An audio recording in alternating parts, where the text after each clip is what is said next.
Congressman-elect Owens, thank you for joining me here today. Henry, thank you so much for the invite and look forward to chatting with you for sure. First off, you ran a very tight race in the purple 4th District of Utah against incumbent Representative Ben McAdams. And 1 week ago, you were officially declared the winner. So please accept my sincere congratulations. Thank you so much. And I just can't say enough how pleased I am to have the opportunity to serve this particular district. It's one that I think my message resonates because I grew up in the same kind of environment back in Tallahassee in the 60s that I'm now fighting for here. And all 6 of my kids and 15 grandkids are here in the district. So believe me, it's the most important district in the history of mankind in my view. So we'll make it work. And I just appreciate the opportunity for those who voted for me and those who didn't. I hope to earn your respect. We might not agree on everything. We might have, but we have the same end game. And that's the end of the day. We want to make sure our country moves forward. Our district continues to lead our country in so many different ways. And I just will look forward to earning your respect and getting that done. On that topic, January is fast approaching when you will begin your freshman term in Congress. So I'm curious, what are the main policies that you intend to pursue? That's a good question, because the tenets that I highlighted as I went through this process, those things that define me as a youth and that I'm fighting for here now, are 4 very basic tenets, and the focus I'll have is within these, and that is education, faith, the idea of capitalism and free market, and an opportunity to go out and build our dreams, and a family unit, and a focus on that. So those are the tenets that pretty much promise anyone who comes to this country, no matter when we do, what kind of language we speak, how long we've been here, if we tie ourselves into committing to those 4 tenets, we can become part of the middle class. Now, that being said, the areas that I want to focus on, first of all, is education. It's very, very important that we can make sure that our nation is one in which, it's the old saying of Thomas Jefferson, it was ignorant and free can never be. We need to be educated and engage people to know what our freedoms are, what they look like, and where they come from. In terms of the committees I'm looking at, I want to make sure I'm doing something that will really be an advocate for the small business owners. I'm a believer that if you were to look at why our country is great, why we have such a great middle class, is because of those folks go out there and take the risk. We don't hear about them a lot. They vision themselves as moving forward to overcome obstacles. They pick themselves back up. And I think they're the true unsung heroes of our nation, because they give us this opportunity to, again, build our dreams. So small business will be I'll be a very big advocate for that. Something else I'm really very high on.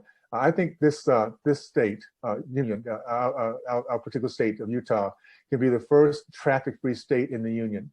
I want to make sure that we're educating ourselves in terms of this dark thing that's going on in our country, this evil of trafficking of our kids and ladies and young boys.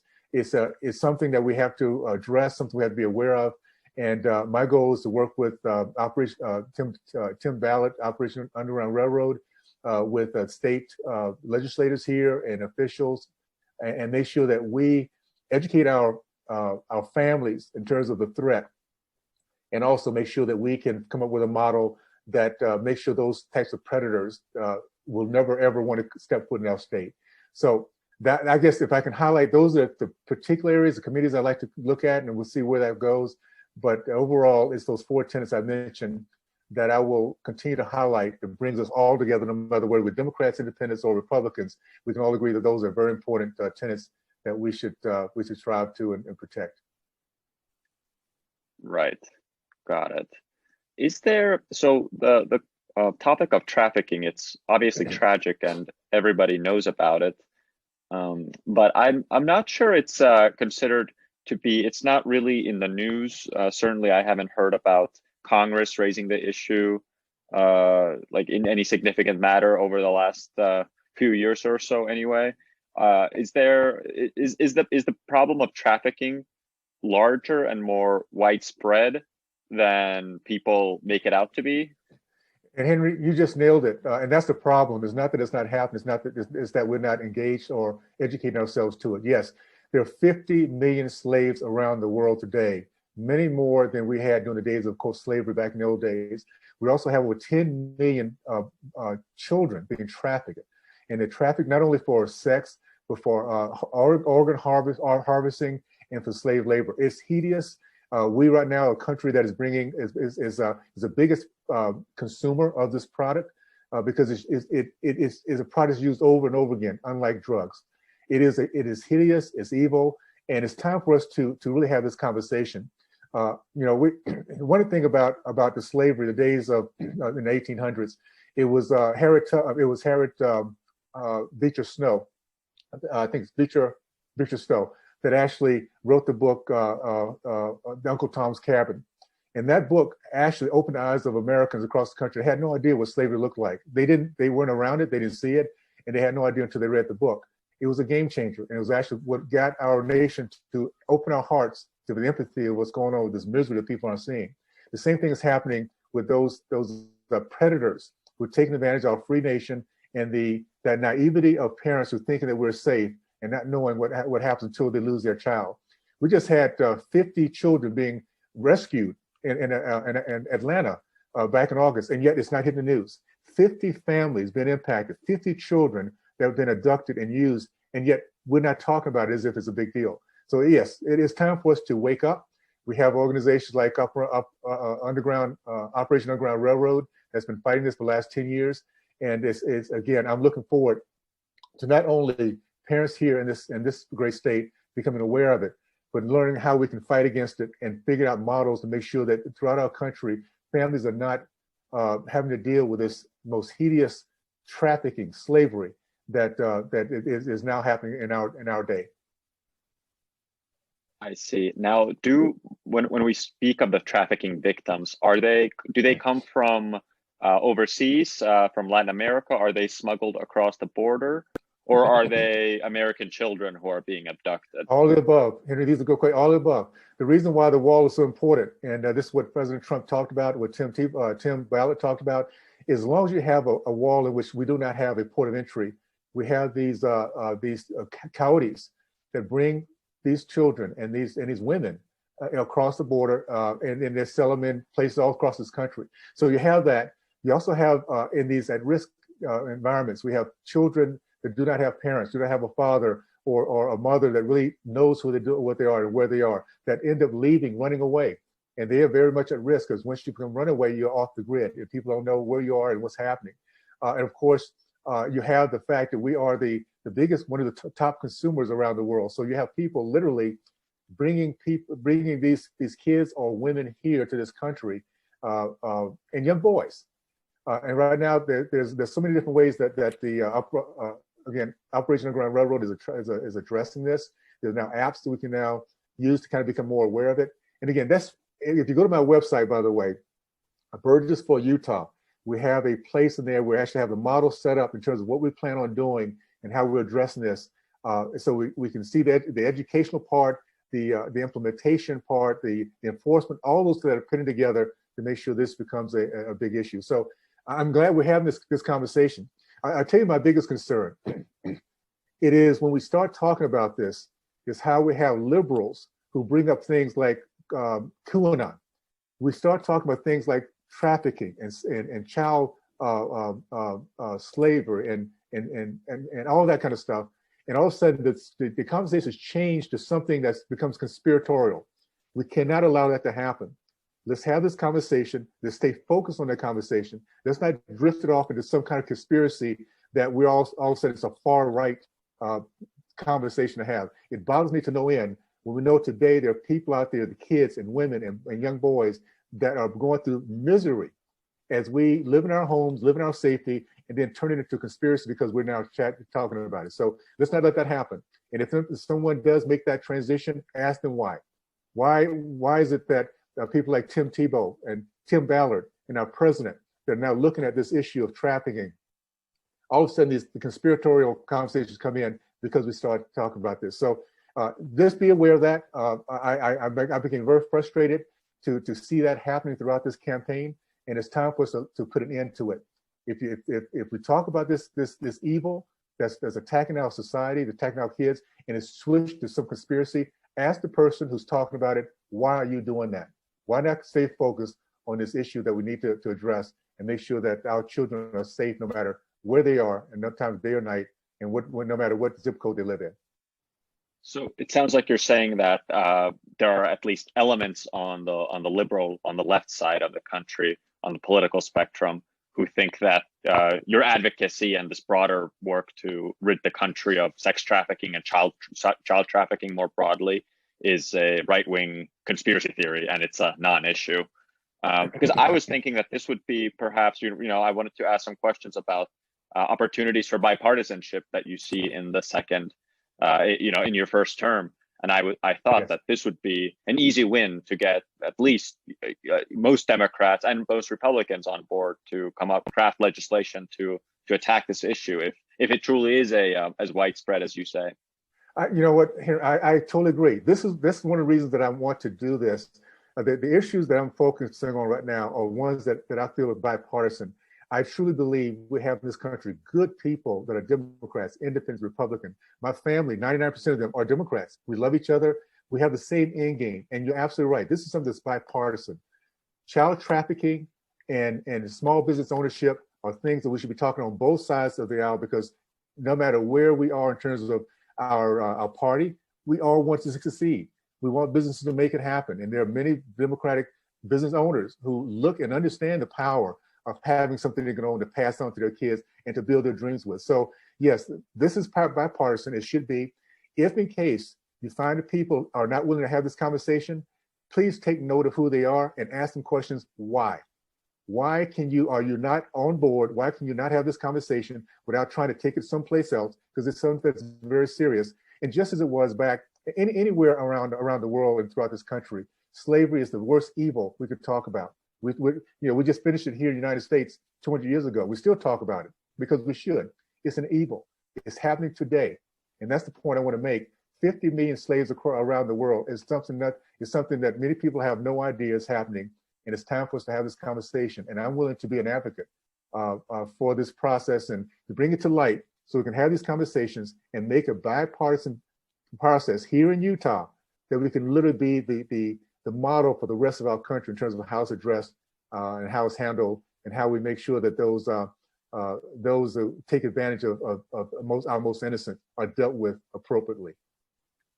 Yes, I think this definitely has an international component. As you said, there are 50 million children around the world, or people around the world, who are enslaved, and those statistics do sound true to me. I've heard similar figures, especially in Africa, in the Middle East, in South Asia. There is still quite a bit of slavery, right. And I think that American foreign policy, liberals especially, but both Republicans too, have a history of wanting to help other countries move forward on human rights issues, and and other norms that we hold really, really highly. And I think this, combating slavery and ending it for good in every society in the world is an absolute must.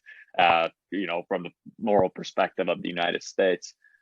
Think about this, Henry. You just nailed it. You just nailed it on the head. It's a moral component that we've always held true to. The fact that 200 years ago, we sacrificed 600,000 American lives to take this blemish off our nation, and we moved forward ever since. So it's something that we understand that no nation that wants to move forward, that wants to have a people that comes together, that has a moral fiber about them, can stand to let this happen. And I'm just thankful that we can now have these conversations and now bring it to 2020. Why talk about what happened in 1865 or 1840 when we have 2020 we can discuss and make sure people that live today can have the opportunity of life, liberty, and pursuit of happiness that we all hold dear and think is necessary for free people. So I'm excited about that process for sure. Absolutely. And I think this will require this, very crucial component. No matter what, whoever is officially declared the winner of the presidency, most people seem to think it will be Joe Biden. But nonetheless, even if it is Trump or Joe Biden, we are going to have a divided government.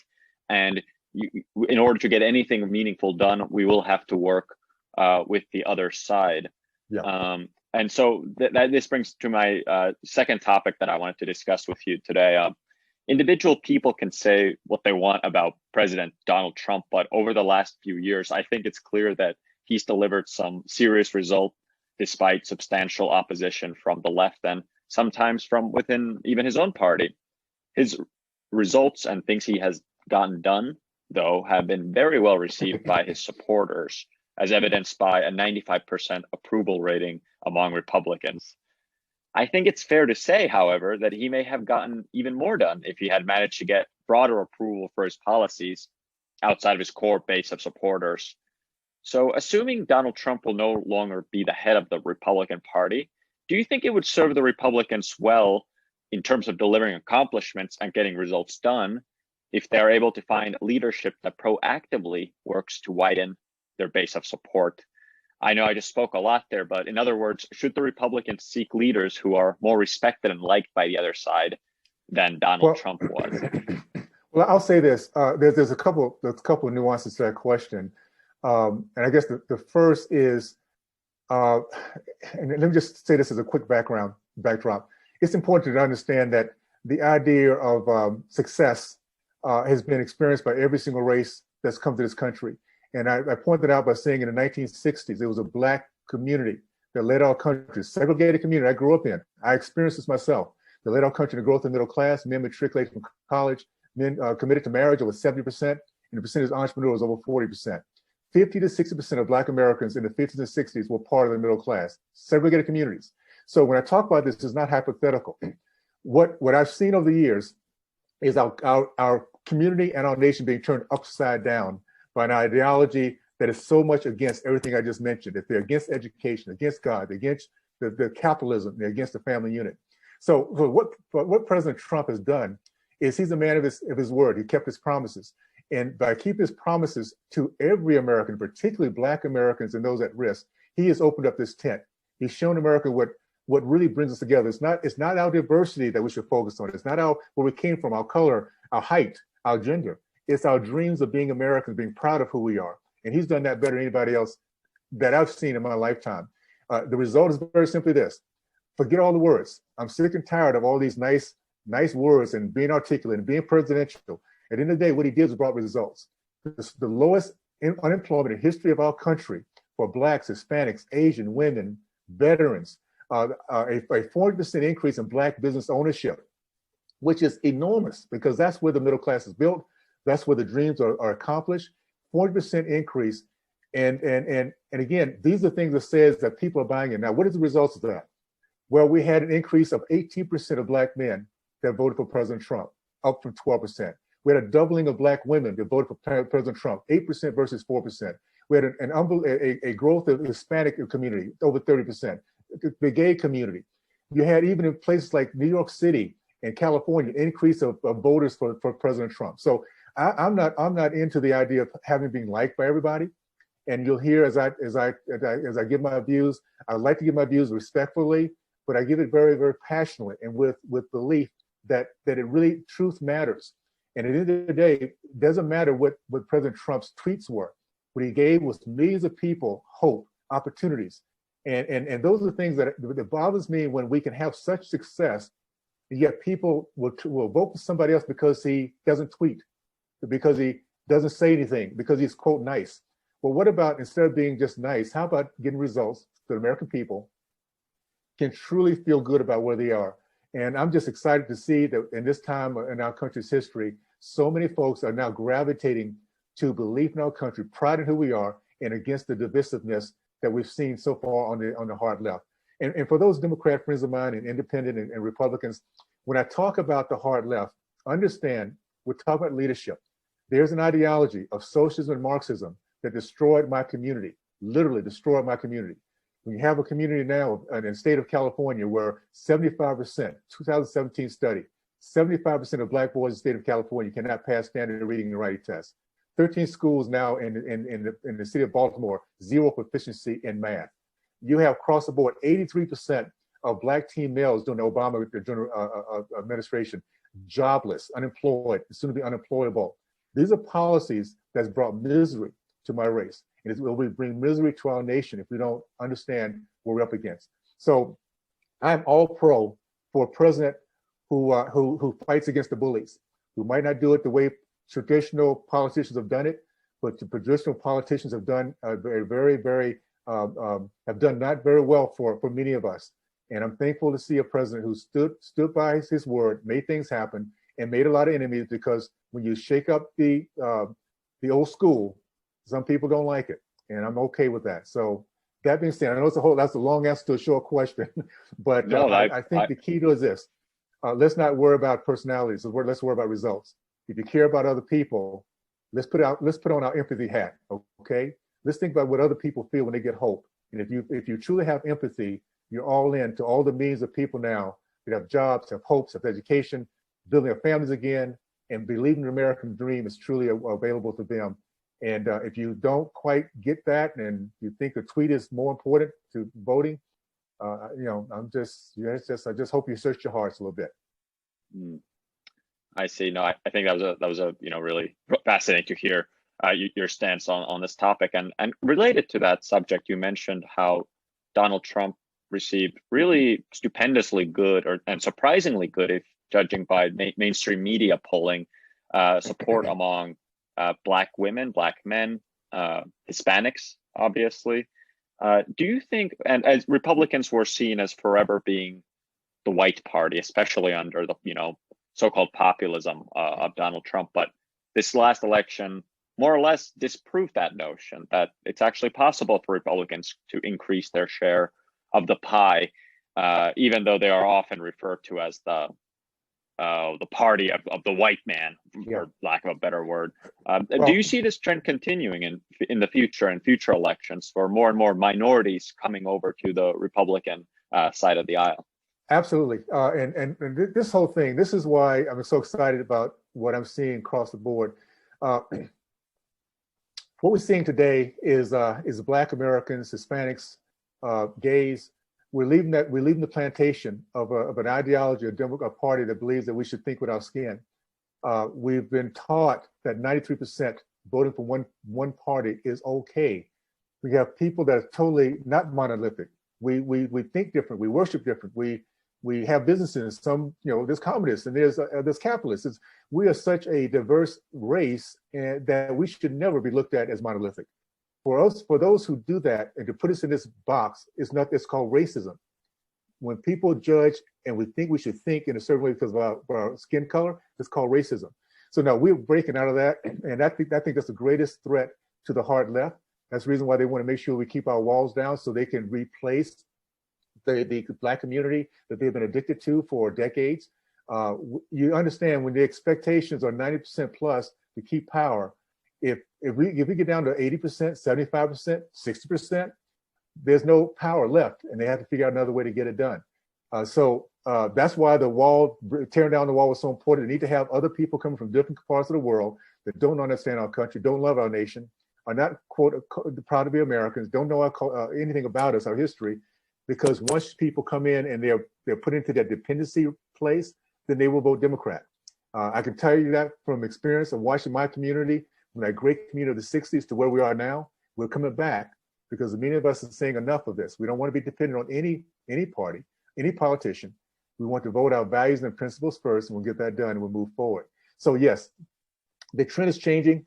We flipped 13 seats from Democrat to Republican. Women from Cuba, Ukraine, Blacks, across the board. It is a diverse group. And the thing about this freshman team, I want you guys to keep in mind, yes, we are different. We have different colors, different backgrounds, different races, but we have one thing in common. We love our country. We're willing to stand up for it, articulate for it, and talk about how great we are and how great the concept of the American way is, as opposed to socialism. That's what's called a united we the people, that shows it doesn't matter what our background is, it's who we are inside that makes it all work. And I understand that is a big part of your message, always has been. It's not as much about the policies, but it's about this idea that America sure has its faults, but it's fundamentally a good place, and we should all be proud of it, no matter our immutable characteristics like skin color or race or gender. And can I say this? Sure. I say this, Henri? Also, to that point, yes, we are all imperfect, all of us, and we always will be. We continue to try to figure out how can I become a better person, how to be nicer, how can I be a little bit more understanding of my role. Well, guess what? That is what America is all about. It's a place that's built by imperfect people. Only people who don't quite understand that are the ones who are willing to look back and point to other people because of their imperfections. They some kind of way see themselves as being a perfect being today. I don't know at what age that happened to them, but they're the only ones that can look back and point at everybody imperfectly and what the mistakes they made, and not look at the great things we've done as we the people.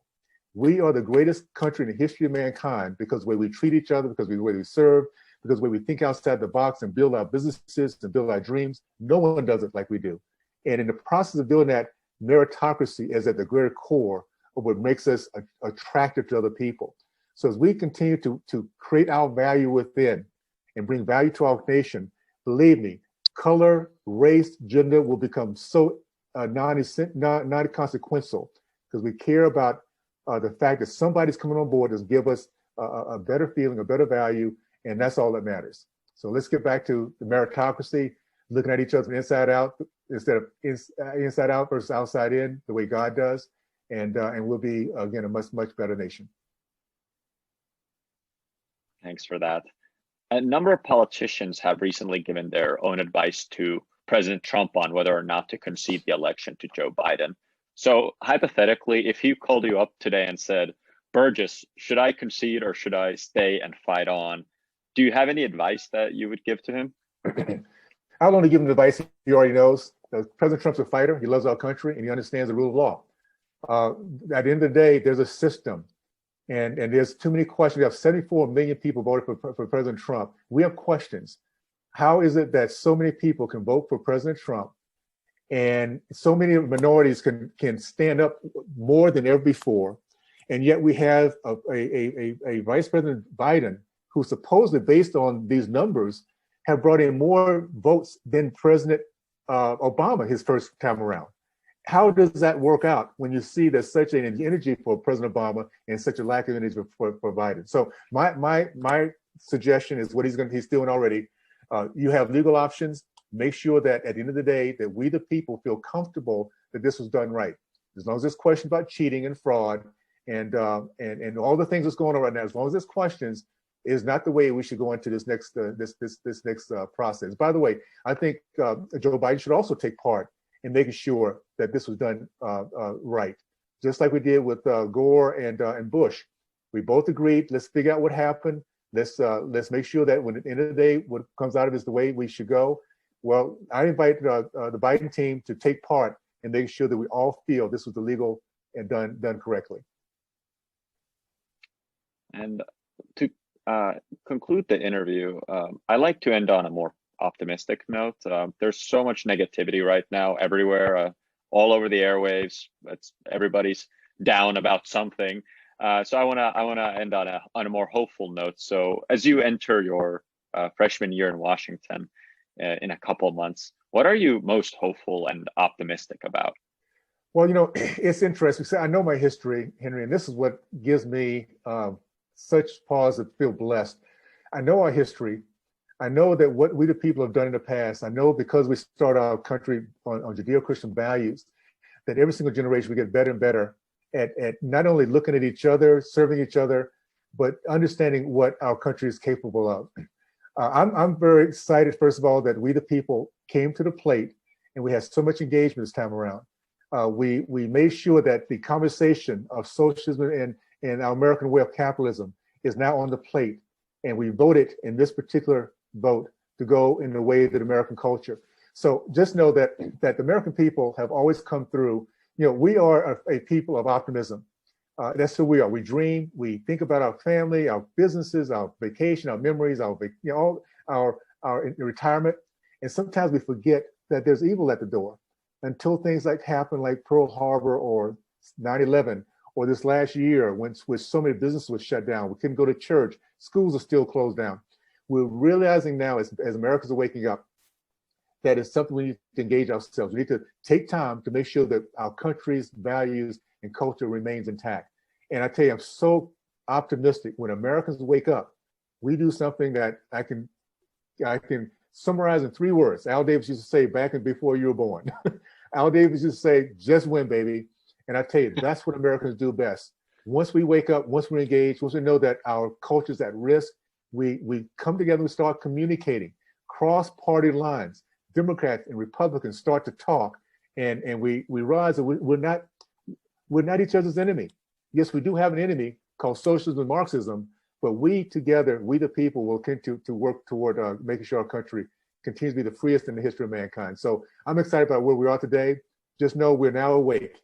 And sometimes it takes tough times for us to do that. But boy, once Americans awake, and again, go back to the comment that the emperor, someone said when the Japanese attacked Pearl Harbor, I fear we awakened the sleeping giant. And that's what the American people are. So get ready for good times, guys, as we wake up, educate ourselves, and start communicating to make sure our country stays on track. I'm excited about being part of that process. Well, on that note, Congressman-elect Owens, this was a wonderful conversation. I personally learned a lot about your platform and your policies, and really hope to have you on again. Let's do it again. This is how we educate ourselves. So take your platform, take your dreams. I'll add mine, and we'll make sure people get a chance to know kind of at least another point of view. And I look forward to that for sure. Perfect.